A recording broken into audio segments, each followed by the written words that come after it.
Good morning, friends. Welcome back to Astrology Today and Tarot. My name is Mel Rose. This is the Tarot portion in the second half of my daily astrology vlog, which you can check out on my other channel, Astrology Today with Mel Rose. Here, I will discuss the tarot card that sits on the side of the page. Then I'll do a quick review of the day's aspects before I play another card that may give us something more to think about. So let's get into it. The tarot card that currently sits on the side of the page is the Ten of Pentacles, and it's here because astrologically it relates to the final 10 days or the third decan of the sun's transit in the land of Virgo. Virgo is an earth sign, and Pentacles and Tarot are also earth, and earth element symbolism is about the physical resources we possess and what we are willing to give of them, what work we're willing to do, what we're willing to pay in to create a sense of security and stability for ourselves and our lives, and hopefully as well as our loved ones, right? So we come to the Ten of Pentacles. And the Ten of Pentacles, first of all, it looks a lot like a homecoming to me. I think when I look at this, that I'm meant to relate to the person in the middle of the card who has their back turned. They're wearing, some sort of a shawl as though they've been out on the road. Perhaps they've got a walking stick. So to me, this is like a homecoming. I've come to the end of my journey, and what I find there is this family environment where everybody is quite secure and there's a great deal of fidelity here. The dogs, indicate loyalty. We see perhaps a spouse and a child, perhaps a parent or a grandparent over here, and, a house with walls and floors.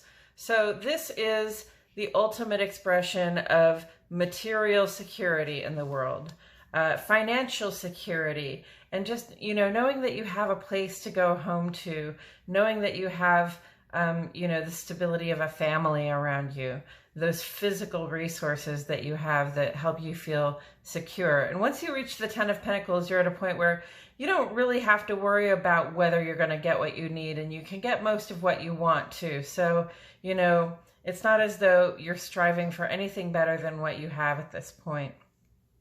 However, 10 is the end of the end of a journey, which indicates that there will be another journey ahead of us. And so we want to keep that in mind. 10 is the last numbered card in Pentacles. From 10, we can start all over again on a new journey with, the Two of Pentacles, and we can, reinvest our resources, on another set of financial sort of adventures, right? Or, we can also sort of gather what we have here into a secure package, and whatever we have that we can use to invest in the future, invest in something even bigger and better for ourselves and our loved ones, and perhaps our communities.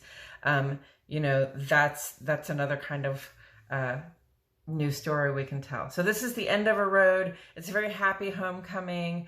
We're very secure. We have the people around us that love us, which doesn't make all this financial success feel hollow. It feels like a very fulfilled kind of vibe there.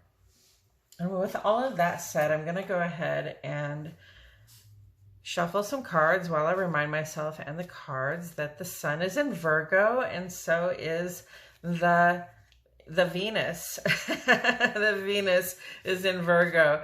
So the work, social, and civic life, our outward facing attention, where we have our experiences and express ourselves, is in this really sort of particular and particulate way of being.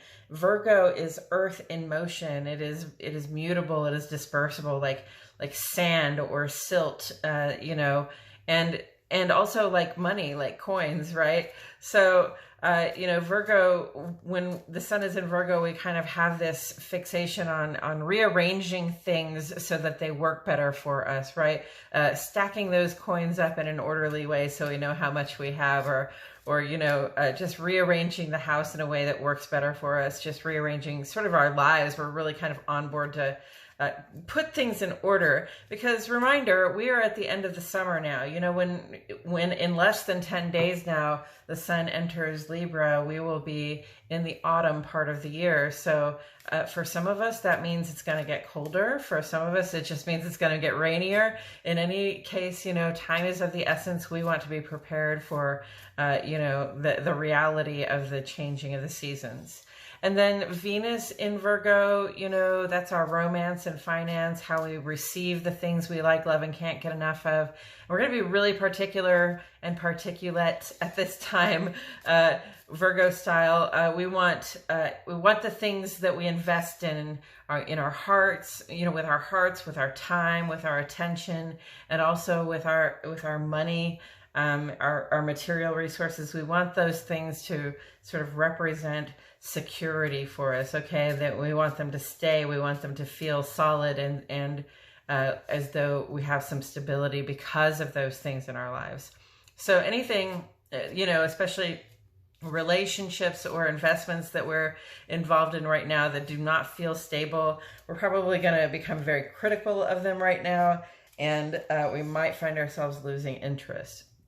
And then on the moon side of the page today, moon is in Taurus. It is a waning gibbous, and we are, in Taurus, we kind of slow down and follow through on all that stuff we passionately got started while the moon was in Aries. Waning gibbous just means we're looking around us and saying, okay, that was good, and here are the things that I don't need anymore. Here are the things I don't want to repeat. Here's the stuff that let's make a list of the things that we can get rid of. And that's stuff and things, and it's also thoughts, attitudes, dispositions, emotional crutches, that kind of stuff. If we can find a way to excise some of those things out of our lives, it's always a good idea to start thinking about it now.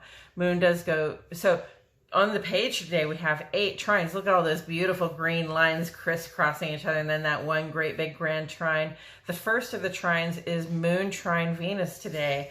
And, this really brings in positive connections with the people we keep close, and it's a blessed way to be. That trine it's as though angels are peering down on us and cheering us on, okay? So really divinely guided and divinely blessed when we act in accordance with what the trines are telling us. And then, the second trine is on the sun side. Sun goes trine to moon. That's after midnight tonight at 12:31 tomorrow morning, but you can feel it coming in. The sun trine the moon, it just brings ideal personal functioning. It's our outer life and our inner life in this really, again, ideally functioning, blessed condition. And then the third one is Mercury's trine to Mars, and the 8th one is Mars's trine to Saturn. So these two are connected. Mercury trine to Mars is giving us positive initiative and good ideas and intentions, while Mars is trying to Saturn is making us really focused on our work, really willing to do what we need to do, very achievement driven, very goal oriented, right? So that's a blessing to be really, having a lot of good ideas, feeling a lot of initiative, having a lot of I want to say intellectual initiative, while we also just have a lot of work, like personal power initiative on the page. And then the 4th of the trines is the sun's trine to Pluto, and the fifth one is the sun's trine to Uranus, and the 8th one is Uranus's trine to Pluto. So that big grand trine there, we are independent and inventive, and we seek to release what is no longer relevant, okay? There's been a little bit of resistance here with the opposition to Neptune, saying, I don't feel like doing the work to make the changes to step into these transformations. But here's Pluto and Uranus holding up a line, saying, a green line, a trine, a beautiful blessing, saying, look, you're going to cross this threshold, so step into it, willingly, answer that call to adventure, because you know, when we resist the call to adventure, it comes and gets us in a different way. Okay, so we see these changes on the horizon, and we want to step out as though we are ready to make them, and that's with our conscious outer life self. Okay, and then also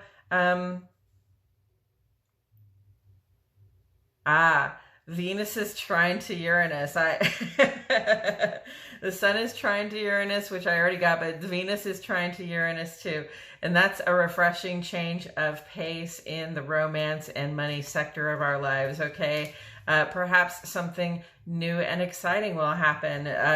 Perhaps, you know, we'll find some way to spice things up, or we don't have to spice things up. Things just get kind of spicy. You know, Venus is about to culminate this square with Mars, which can be a very competitive time, but it can also be like a really sexy time. So that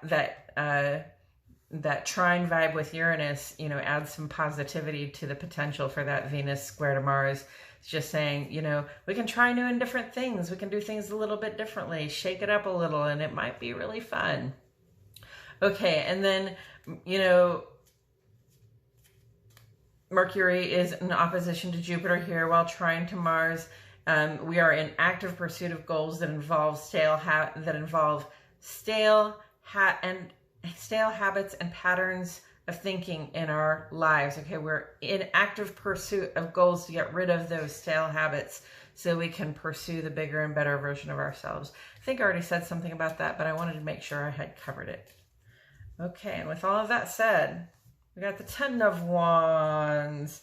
Okay, 10 and 10, friends. This is your double sign that we're at the end of a chapter. Okay, we want to make it clear that we have come to the end of one road or another. Okay, and whereas, you know, this nice homecoming looks like, you know, oh, I got home and everybody that I wanted to see was there and everything I needed was ready for me.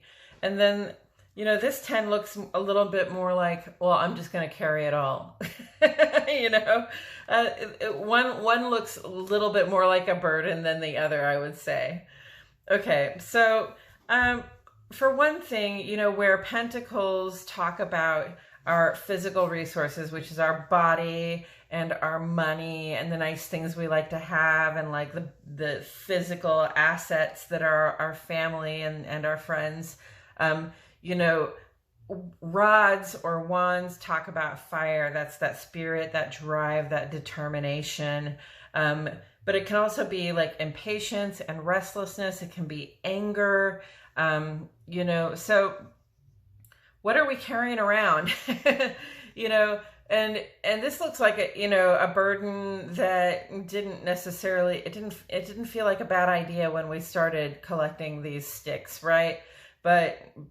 But now it looks like it might be kind of heavy, and it looks like it might be kind of getting in our way to see what is in front of us, what is coming up before us. So the 10 of Wands, like the 10 of Pentacles, is the end of a path, you know, and it's a path about drive and joy and determination and sort of the pioneering spirit. Okay, you know, that rugged individualism that we so seem to value here in the United States.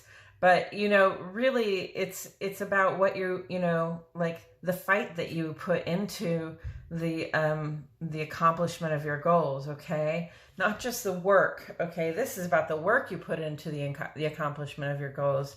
But, you know, sometimes you really have to fight to get your goals made. You have to really put a lot of passion into making something happen, because if you don't give it your passion, if you don't give it your spark and your fire and your initiative and your sense of momentum, then it's not going to go anywhere, right? But once we get to a point where we really know how to make things happen, sometimes we've made so much stuff happen. I sometimes liken this one to like the trophy case. Like, these are all achievements that one has made, and they're kind of carrying them around like, look at all this great stuff I've done, right? You know, you might as well just put these up in a case like they're trophies, and then what are you going to do with them? You're going to carry the trophy case around as well. You know, at a certain point we have to, put even some of our grandest achievements just behind us and just say, okay, that's who I was then, and this is who I'm going to be going forward. So again, you know, the message is coming across to me very strongly, like, understand that you are at the end of a path in one way or another. And when you get to the end of the path, you know, there may be a celebration, or there may be a little more work to do, or there may be something that we need to let go of. You know, at least put a couple of those sticks down, right? You know, there may be something that we need to release so that we can look forward again and find out what happens next, right? Because, you know, at the Ten of Pentacles, you kind of gather everything you have into a nest egg, and you watch that nest egg grow until it's really more than you need. And then you become sort of like the Page of Pentacles. You're like, okay, I've got some resources I can really start to do something with. With the Ten of Rods, you know, you're going to have to go back from 10 staffs, 10 trophies, 10, you know, magnificent achievements to one staff to rule them all, if you will. Either you'll go back to 2 staffs, which will be 2 wands, or you'll go to the 1 staff, which is the Page of Wands, right? You'll go with all of the experience you've gained and sort of pull that together into one thing to stand on that represents what you can do now. Okay. And, you know, Chiron is in Aries, saying, whatever it is that you have experienced in the past, we need to make a review of what is healed. And those things that have healed, we need to be thinking about, you know, getting rid of the defenses we have put up against being hurt again. You know, sometimes we carry our achievements around like battle armor, right? Like, I was here and I did this, and I showed up for that, and I was here when this happened, right? And so, you know, it's an attempt to sort of make yourself unfuckwithable, right? But the most unfuckwithable person is not the one that's the most heavily shielded, or the one that's most heavily armed. The most unfuckwithable person is the person who you know, can walk naked, you know, just say, sure, whatever happens, happens. So, you know, I don't know what that meant, folks. Don't listen to me. And then Mars is in Gemini. So Mars is saying to us, you know, you might have to try something once or twice. You might have to really, you know, get your wits about you, be intelligent about the way you're moving forward at this time. Mars is going to be hanging out in Gemini for 7 months, friends. So it is a time to get our wits about us and to really think about the actions we're taking in the world and the effect that they have.